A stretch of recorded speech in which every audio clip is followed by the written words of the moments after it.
За бүгдэнд нь өдрийн мэнд хүргье. Ирээдүйн үеийн тав төслийн маань таалтын үйл ажиллагаа ихэд бэлэн болсон байна. Тэгээд тав төндөө төслийн баярын мэнд хүргье. Болсон тэг өнөөдөр бас Улаанбаатар хотоос өглөө зорж ирсэн Уянга гишүүнд маш их баярлалаа гэж хэлье. За маш их баярлалаа. Тэгээд ихтэй сайн танилцаж амжаагүй баха Болдын Уянга гэдэг. Тэгээд Уянга аймгийн цогцлын сумын харьяа. Ер нь бол мэдээлэл гэдэг бол мэдлэг биш юм аа. Одоо энэ эрсдлийн салбарын төлөөлөл ирсэн учраас нэг залуу ингээд нэг машиныхаа гадаа зогсчоод нэг нүүрсэн дээр ус асгаад нэг угаагаадах юм аа.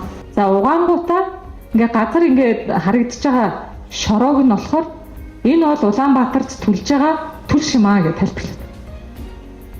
Тэгээ гардаа ингээ үлдсэний нь болохоор нүүрс юм аа.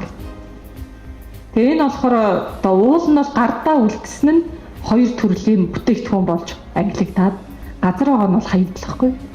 Нэг төгсгөлт нь өөстө татвараас энэ их мөнгө чөлөөлөгдсөн байж тээ гэнгээ нэг том мөнгө хэлж байгаа. Тэгсэн чинь тэр нь зүгээр л нэг одоо юу гэдэг нэг 2014 онд батлагдсан Монгол улсад байдаг нэг хуулийн дагуу 20 гаруй компани эдэлдэг нэг тийм хөнгөлөлтийг зөвхөн одоо энэ л газар авд юмаа гэсэн байдалтай тайлбарлаж байгаа юм. Тэгэхээр чинь юу гэж хэлэх гээд байна гэвэл бидэрт харагдаж байгаа бүх зүйл бол үнэн бол биш юм аа. Сонголт тулгын нь мэрэгэн байгаад хийх бүх зүйлс нь амжилт дагуулад тэгээ бүх одоо эрүүл их тэгээ бүх сайхан тэр болгоныг энд байгаа залуустаа хүсье ёо. Баярлалаа.